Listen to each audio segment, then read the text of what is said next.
And I think every family has those conversations and you're just trying to do what you can. Yeah, Imaginez le poids de l'histoire se heurtant au choc de la télévision en direct, tandis que le monde entier regardait le visage de Camilla se décolorer son sang-froid soigneusement préservé, vaciller sous les lumières aveuglantes du palais de Buckingham. Ce qui se déroulait ce matin d'octobre était plus qu'une abdication inattendue, c'était la collision entre le devoir le secret et une monarchie mal préparée à la rapidité des scandales modernes. Le roi Charles était à son bureau lorsque les chefs des services de renseignement arrivèrent avec des dossiers faisant état de fuites sensibles d'irrégularités financières et de manipulations étrangères, des accusations suffisamment graves pour soulever l'inimaginable question de l'abdication. Le timing était impitoyable. Charles avait passé plus de 7 décennies à attendre la couronne pour se retrouver confronté à la perspective d'y renoncer après à peine 2 ans. Les caméras captaient à la moindre lueur de doute, tandis que derrière des portes dorées des conseillers insistaient sur le fait que se retirer préserverait l'institution de l'effondrement. Dehors, la ville de Londres s'animait comme à son habitude, les voyageurs ignorant que dans quelques heures, le monarque qu'ils servaient se retirerait au profit de son fils. Ce matin-là, Camilla se préparait pour un événement caritatif croyant que c'était une journée ordinaire. La broche en saphir qu'elle avait épinglée à sa veste allait bientôt devenir un symbole d'ironie porté comme si sa prétention à un rôle s'évanouissait avant d'être acquise. Son horreur à la lecture du décret d'abdication était à la fois intime et mondiale, transmise instantanément à des millions de téléspectateurs. Les analystes ont plus tard comparé son expression figée aux crises passées de la monarchie de l'abdication d'Édouard VIII aux années turbulentes qui ont suivi la mort de Diana. Pourtant, jamais auparavant, l'effondrement d'un règne n'avait été diffusé avec une telle immédiateté, sans filtre et sans détour. Les commentateurs de Reuters à la BBC ont souligné que la force de la monarchie résidait dans le rituel et la continuité, mais ce rituel matinal s'est effondré en improvisation d'urgence. Le faste des siècles s'est condensé en heures. Les documents juridiques signés sous la contrainte portèrent le poids de la légitimité, tandis que la télévision transformait une institution ancienne en un spectacle de vulnérabilité. Les dossiers qui ont imposé ce choix contenaient des rumeurs de collecte de renseignements étrangers et de trahisons internes, écho d'une ère numérique où le cyberespionnage peut saper les dynasties aussi facilement que les gouvernements. Des experts de la Deutsche Welle et de Defense News ont par la suite souligné que de telles crises montrent comment la monarchie, souvent isolée de la politique, est toujours soumise aux mêmes vulnérabilités mondiales qui menacent les parlements et les présidences. L'angoisse de Camilla, si visible dans ses mains tremblantes, est devenue l'emblème du coup personnel à une époque où le pouvoir est indissociable de la surveillance. Son cheminement de plusieurs décennies vers l'acceptation, son combat pour surmonter des décennies d'hostilité publique, ont semblé s'évaporer en une heure. Charles se retrouva face à un calcul impossible, préserver sa dignité au risque d'être exposé ou abdiqué pour assurer la couronne à Guillaume. À midi, la décision était prise. Sir Clive Alderton et le Lord Chancelier préparèrent la cérémonie d'urgence, convoquant l'archevêque de Canterbury et informant les dirigeants du Parlement. Les producteurs de télévision furent seulement informés de l'imminence d'une annonce majeure alimentant les spéculations et l'anxiété grandissante. Catherine retourna précipitamment au palais tiraillé entre les exigences de la maternité et la soudaine réalité de sa royauté. Guillaume, interrompu en plein briefing lors de son sommet environnemental, fut emmené sous escorte dans les rues de Londres, l'esprit bourdonnant de questions sur la sécurité de sa famille et les précédents constitutionnels. La transition fut d'une rapidité sans précédent. Les couronnements nécessitent généralement des mois de préparation, mais dès l'après-midi, la salle du trône était prête. Les caméras étaient alignées, l'éclairage réglé, les dignitaires rassemblés dans une urgence solennelle. Charles paraissait las, vieilli subitement par le poids de l'abandon. Camilla entra, vêtue de violet, une couleur qui évoquait à la fois la royauté et le deuil, le corps raidi par le défi face à l'humiliation de l'histoire. La voix de l'archevêque s'éleva au-dessus du silence, déclarant que l'abdication de Charles était un acte de service présentant la perte comme un sacrifice plutôt qu'un effondrement. Pourtant, les caméras racontèrent une autre histoire, s'attardant sur le visage blême de Camilla, capturant l'instant précis où le choc prit le dessus sur la dignité. Cette image fit le tour des médias en quelques minutes, faisant la une des journaux de Londres à Washington. Les observateurs d'Al Jazeera et de la BBC ont interprété l'abdication non seulement comme une manœuvre constitutionnelle, mais aussi comme un avertissement quant à la fragilité institutionnelle à l'ère des fuites instantanées et des images virales. Pour la monarchie, la survie dépendait de la crédibilité publique de William, de sa réputation intacte et de son mariage avec Catherine, symbole de stabilité. Pour Charles, elle marquait la douloureuse ironie d'attendre plus longtemps que n'importe quel héritier pour régner brièvement et se retirer dans l'ombre. Pour Camilla, ce fut un déchirement télévisé. Sa lutte pour la légitimité, ses années de charité assidue et sa persévérance discrète ont pris fin dans un moment qui marquera à jamais son héritage. Le palais cherchait à privilégier la continuité, mais pour des millions de téléspectateurs, l'histoire était gravée dans le visage pâle de Camilla, symbole de la façon dont le pouvoir peut disparaître en un battement de cœur. La cérémonie s'est terminée par le serment de Guillaume et la proclamation « Dieu protège le roi ». Catherine se tenait à ses côtés, son sang-froid inébranlable malgré la tempête, tandis que les larmes de Camilla trahissaient le coût humain du protocole. La monarchie avait survécu, mais le bilan émotionnel était clair. À une époque où chaque seconde est rejouée sur les écrans, le premier acte du règne de Guillaume n'était pas un triomphe, mais une gestion de crise. La question persistait dans les rédactions comme dans les foyers. Si la couronne peut changer de main aussi soudainement, quelle est la stabilité de l'institution qu'elle représente ? Derrière le vernis poli du palais de Buckingham, la machine du droit constitutionnel s'est mise en branle avec une urgence inhabituelle. Des conseillers du Parlement, le procureur général et de hauts responsables de la sécurité se sont réunis autour de longues tables chargées de documents et de dossiers justifiant une décision sans précédent dans l'histoire royale moderne. Le cadre juridique de l'abdication n'avait pas été éprouvé depuis des générations, mais il devait désormais être adapté en quelques heures à la crise du XXIe siècle, alimentée par des fuites de renseignements et des manipulations étrangères. Les historiens ont plus tard décrit ce moment comme un séisme constitutionnel où le rythme normal de la monarchie a été interrompu par le rythme des révélations numériques. Les dossiers détaillant d'éventuelles collusions et irrégularités n'ont pas été vérifiés de manière concluante, mais la simple existence de ces éléments a créé une menace de déstabilisation. La confiance du public dans les institutions est fragile et une seule révélation aurait pu déclencher des troubles politiques. La monarchie conçue pour incarner la stabilité a été confrontée au paradoxe de devoir changer de dirigeant instantanément pour se préserver. Lors de ces réunions privées, le sujet le plus urgent était le risque de réputation. Le pouvoir de la monarchie ne repose pas sur la force militaire ou législative, mais sur la confiance du public. Si Charles restait en place alors que des informations compromettantes faisaient surface, l'institution pourrait subir un préjudice irréparable. Les responsables débattèrent de la pertinence de présenter l'abdication comme une modernisation présentant Guillaume comme un monarque plus jeune et tourné vers l'avenir, adapté à une ère de transparence et de préoccupation écologique. Des constitutionnalistes convoqués par téléphone d'Oxford et de Cambridge ont confirmé qu'une succession rapide pouvait être légale à condition que l'abdication soit attestée, signée et validée par le Parlement et l'Église. La tension était palpable dans la salle tandis que les protocoles anciens se heurtaient à l'urgence moderne. Camilla n'était pas présente à ces réunions, bien qu'elle fût l'objet d'inquiétudes chuchotées. Ses conseillers reconnaissaient que sa position deviendrait intenable, son statut disparaissant aux côtés de la couronne de son mari. La conversation révélait le calcul froid de la monarchie, où la préservation de l'institution exige souvent des sacrifices personnels. En privé, des conseillers ont admis que l'image de William et Catherine s'imaginant le trône trouverait un meilleur écho auprès du public, notamment compte tenu de leur popularité et du souvenir de Diana. Des analystes de la BBC et de Reuters ont souligné que dans les moments de bouleversement, le symbolisme peut primer sur les formalités juridiques. La présence d'un jeune couple avec 3 enfants incarnait la continuité d'une manière que Charles et Camilla ne pouvaient en plus incarner. Les services de sécurité ont ajouté à l'urgence. Des évaluations du renseignement ont suggéré que des acteurs hostiles se préparaient à diffuser des informations préjudiciables en ligne à l'occasion des débats politiques à Westminster. Les experts en cybersécurité ont expliqué qu'une fois divulguées, ces informations seraient impossibles à contenir. La stratégie consistait donc à prévenir le scandale en présentant un nouveau monarque libéré du poids d'une éventuelle compromission. Des comparaisons ont été établies avec des exemples récents à l'échelle mondiale où des données piratées avaient provoqué la chute de dirigeants politiques ou modifié les résultats d'élections. Les monarchies pouvaient sembler isolées, mais les mêmes vulnérabilités persistaient. En fin de matinée, les documents juridiques étaient prêts. Charles les examina en silence, sa plume planant sur le texte d'abdication qui le transformerait instantanément de souverain à ancien monarque. Les observateurs proches du processus remarquèrent plus tard son expression de résignation, l'expression d'un homme qui comprenait que l'histoire le jugerait moins sur la durée de son règne que sur la dignité de son départ. Il avait passé des décennies à défendre les causes environnementales et l'architecture, mais son héritage risquait désormais d'être défini par une abdication d'urgence. Pour les constitutionnalistes, ce moment créait un précédent. Il prouvait que même le trône le plus élevé n'était pas à l'abri des pressions de la géopolitique moderne.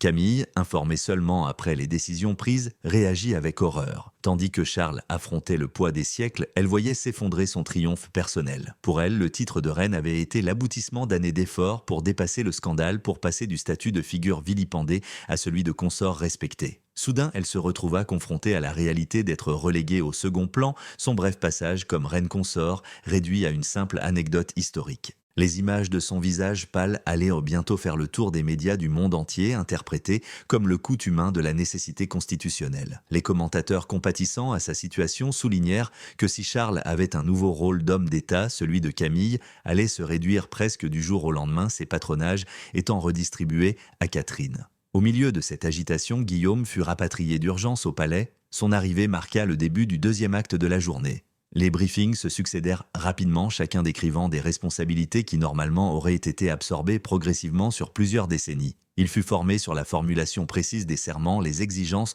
constitutionnelles de l'accession et les gestes symboliques nécessaires pour rassurer le Parlement et le Commonwealth. Catherine fut simultanément informée de ses nouvelles fonctions, conciliant le chaos logistique immédiat avec l'inquiétude maternelle pour ses enfants. Leur transformation d'héritiers en souverains ne fut pas cérémonielle mais opérationnelle, menée sous le feu des caméras se préparant à diffuser l'histoire. Les observateurs ont plus tard remarqué que cet épisode révélait le fonctionnement à la fois familial et institutionnel de la monarchie. L'angoisse privée de Charles et Camilla était indissociable de la nécessité publique de présenter Guillaume comme un successeur stable. En quelques heures, des siècles de tradition furent condensés en mesures d'urgence et le palais devint le théâtre d'une rigueur juridique et d'un drame humain. Les avocats assurèrent la légitimité, les responsables de la sécurité assurèrent la protection, et les caméras firent en sorte que le monde n'oublie jamais la soudaineté du passage de flambeau d'une génération à l'autre. Tandis que le palais accélérait les préparatifs pour l'investiture de Guillaume, le cœur de l'histoire se déplaçait vers Camilla.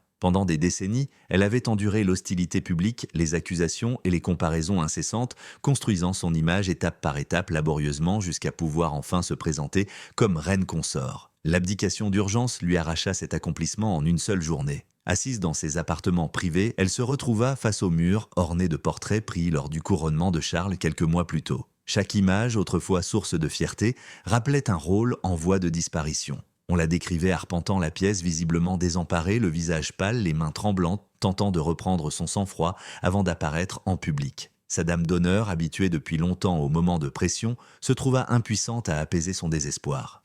Les événements caritatifs programmés, les mécénats soigneusement organisés et les relations diplomatiques qu'elle avait nouées n'avaient désormais plus aucun poids. Les caméras positionnées pour la cérémonie immortaliseront plus tard son angoisse en détail, transformant un chagrin intime en un spectacle planétaire. Les analystes de la BBC et d'Al Jazeera compareront cet instant aux crises passées de l'image royale, soulignant que dans l'environnement médiatique moderne, la perception prime souvent sur les titres officiels. Les plateformes sociales amplifieront les images, rediffusant l'expression de Camilla lors de la lecture du texte d'abdication. La sympathie s'empara de certains spectateurs conscients du coût humain, tandis que d'autres y voyaient une forme de renversement poétique, la couronne revenant au fils de Diana. Pour Camilla, le choc résidait précisément dans cette comparaison. L'ombre de Diana avait hanté son chemin et maintenant, alors que William et Catherine s'élevaient, le symbolisme semblait indéniable. Catherine elle-même vécut cette journée avec une détermination sereine. Elle fut soudainement propulsée dans le rôle de reine consort avec des responsabilités qui s'accrurent instantanément. Son personnel s'efforça d'adapter son emploi du temps,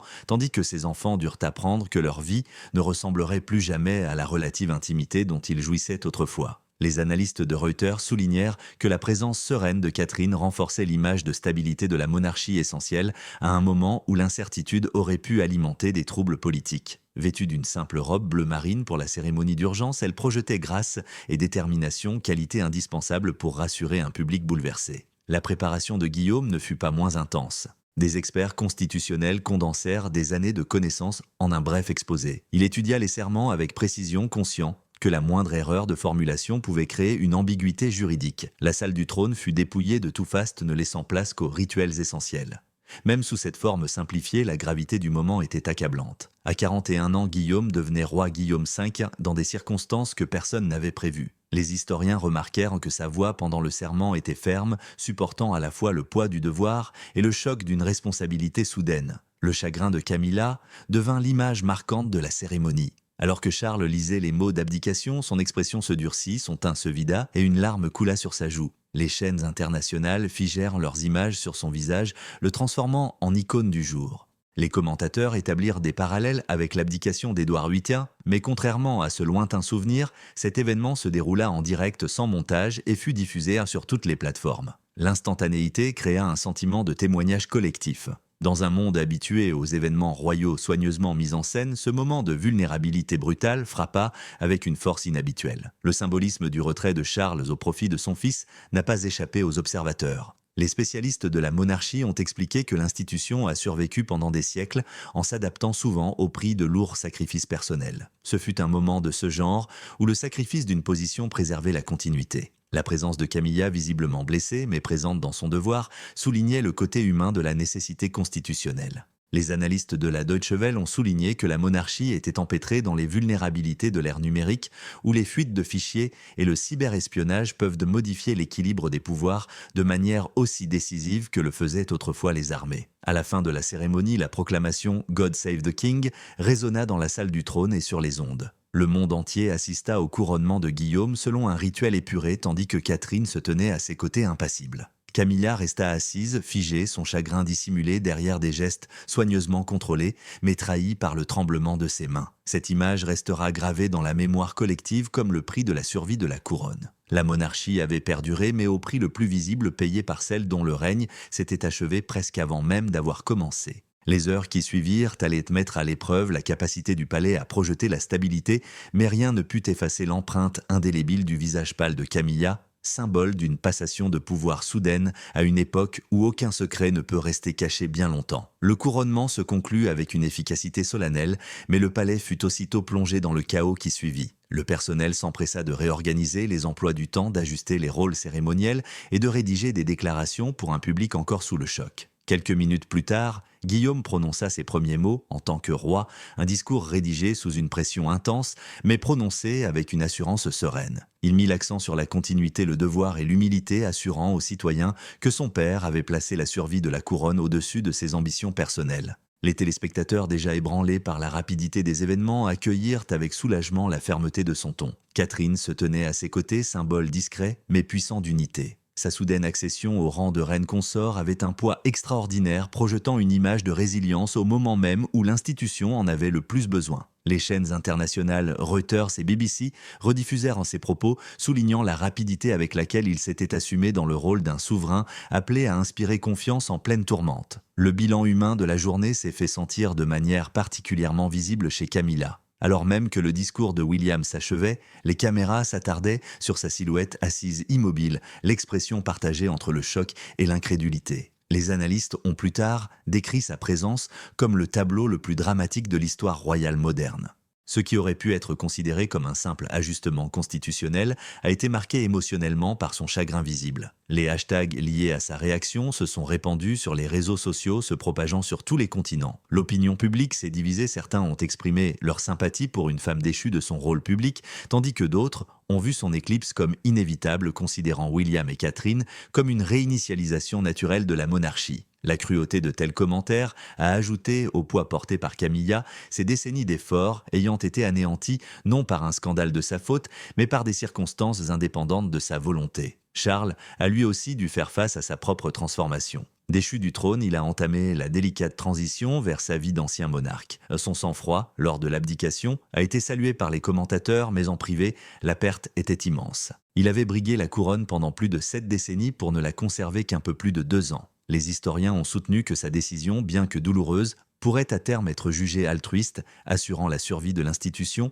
à une époque où les atteintes à la réputation se propagent de plus vite que toute réaction officielle. La révolution numérique a exposé les monarchies aux mêmes vulnérabilités que celles auxquelles sont confrontés les gouvernements. Les intrusions informatiques, les fuites et les deepfakes constituaient désormais des menaces susceptibles de saper des siècles de tradition en quelques heures. Defense News a souligné des parallèles avec les crises du renseignement dans d'autres pays, avertissant que les familles royales doivent s'adapter sous peine de perdre leur importance. Pour William, le défi immédiat n'était pas seulement d'assumer une autorité symbolique, mais aussi de stabiliser une famille ébranlée. Ses enfants étaient trop jeunes pour assister à la cérémonie, mais en quelques heures, on leur annonça que leur vie avait changé à jamais. George II, dans l'ordre de succession, était désormais soumis à des attentes plus grandes, tandis que Charlotte et Louis allaient de vivre sous une surveillance accrue. Catherine les protégea du mieux qu'elle put, leur rappelant que le nouveau rôle de leur père ne supprimait pas sa place de parent. Derrière les murs de Buckingham Palace, la collision entre vie privée et devoir public atteignit de nouveaux extrêmes. La réaction internationale ajouta une dimension supplémentaire au drame. Des messages de soutien arrivèrent de Washington, Paris, Berlin et de tout le Commonwealth. Pourtant, les diplomates avouèrent en privé leur confusion, la rapidité de la transition ayant laissé peu de place au protocole. Al Jazeera observa que l'abdication mettait en évidence non seulement la vulnérabilité de la monarchie, mais aussi sa résilience, démontrant sa capacité d'adaptation en une seule journée. Jane's Defense Weekly souligna que la crise avait été déclenchée par des préoccupations sécuritaires, renforçant l'idée que même les institutions symboliques devaient désormais considérer le champ de bataille de la guerre de l'information comme essentiel à leur survie. Au Royaume-Uni, la réaction du public fut mitigée mais intense. Une foule s'est rassemblée devant le palais de Buckingham, certains saluant l'arrivée de Guillaume comme nouveau roi, d'autres exprimant leur tristesse face au départ de Charles. Les réseaux sociaux ont été le théâtre de débats autour de Camilla, dont le visage pâle est devenu l'image emblématique. Les messages de sympathie ont été relayés par de vives critiques, beaucoup rappelant l'héritage de Diana. Cette divergence illustre le défi plus vaste de la monarchie dans une société polarisée. Aucune transition, aussi bien gérée soit-elle, ne peut effacer des décennies d'histoire et d'émotions. À la fin du jour, Guillaume et Catherine se retirèrent brièvement dans leurs appartements privés, leurs nouveaux titres pesant déjà sur eux sous le poids des siècles. Leur règne avait débuté non pas par des célébrations, mais par une crise. Et c'est ce début qui allait façonner les perceptions pour les années à venir. Pour Camilla, la nuit fut plus pesante encore. Son bref passage en tant que reine consort s'était achevé avant même d'avoir pu mûrir, laissant son identité fracturée entre devoir et perte. Le palais respirait le calme, mais derrière ses murs dorés, le coût humain de la nécessité constitutionnelle était indéniable. La couronne avait survécu, mais elle l'avait fait en laissant des cicatrices qui ne s'effaceraient au pas de sitôt. Les jours qui suivirent le couronnement d'urgence se déroulèrent dans un climat à la fois de soulagement et de désorientation. Pour l'institution, la transition rapide avait empêché un scandale potentiel de s'abattre sur la monarchie. Pour les personnes concernées, en revanche, le poids du changement se fit lentement et lourdement sentir. Guillaume commença son règne par un programme rigoureux de briefings de consultation avec les ministres et de rencontres privées avec des représentants du Commonwealth qui cherchaient à clarifier la continuité. Ses premiers discours mettaient de l'accent sur l'unité, le service et la protection de l'environnement, des thèmes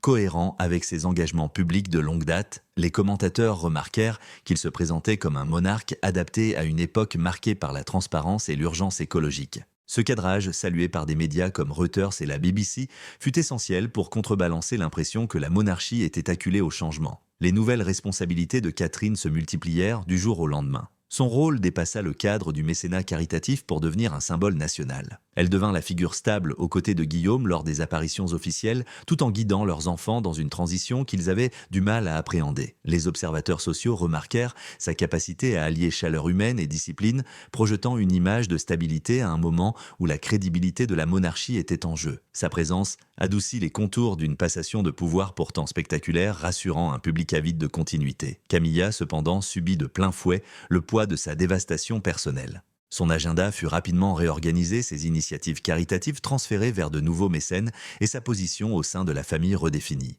Pour elle, l'effondrement de son statut n'était pas seulement une question de titre, mais de finalité. Elle avait soigneusement construit son rôle, démontrant son engagement au service du peuple afin de surmonter un scepticisme public de longue date. Elle se retrouva désormais reléguée aux marges de l'histoire, son héritage étant défini non pas par des décennies d'efforts, mais par l'image d'un visage pâle capturé en direct à la télévision. Les analystes de la presse européenne commentèrent la cruauté d'une telle réduction, soulignant que si Charles pouvait se consacrer à des fonctions d'homme d'État plus âgés, Camilla n'avait pas de rôle équivalent. Charles lui-même s'adapta avec une rapidité surprenante. Libéré des pressions de la souveraineté, il se replongea dans des causes environnementales et caritatives. Ses apparitions publiques étaient de plus légères empreintes de la dignité de celui qui avait consenti un douloureux sacrifice pour l'institution. Les historiens commencèrent à débattre de la façon dont son règne laisserait un souvenir impérissable. Certains le considéraient comme un monarque de transition dont le règne, bien que bref, assura la survie de la couronne à l'ère de l'exposition numérique. D'autres affirmèrent que son abdication révélait la fragilité de la monarchie moderne où même des institutions symboliques pouvaient être renversées par des fuites et des cybermenaces. Defense News souligna que la vulnérabilité de la monarchie reflétait les défis auxquels sont confrontés les gouvernements du monde entier où le secret et la tradition luttent contre le pouvoir de la communication mondiale instantanée. Le climat géopolitique général a amplifié ces réflexions. Dans les mois qui ont suivi la transition, les institutions occidentales ont été confrontées à de nouvelles vagues de campagnes de désinformation dont beaucoup visaient la confiance du public dans leurs dirigeants et leurs institutions. Les analystes ont établi des parallèles entre ces attaques et la crise qui avait contraint Charles à abdiquer. La monarchie, bien que cérémonielle, était empêtrée dans le même champ de bataille de la perception. Sa survie reposait sur la crédibilité de personnalités comme Guillaume et Catherine, dont la popularité a protégé l'institution de l'effondrement. La Deutsche Welle a soutenu que la rapidité avec laquelle la monarchie a réagi a empêché l'érosion de confiance observée dans d'autres démocraties confrontées à des crises de désinformation. L'opinion publique est restée divisée. Les sondages réalisés quelques semaines après la transition ont révélé une forte approbation du leadership de William mais une sympathie persistante pour Camilla. Les hashtags reflétant son chagrin ont continué à faire fureur, rappelant que les récits personnels éclipsent souvent les explications institutionnelles. Certains la voyaient comme une figure tragique qui avait finalement atteint son objectif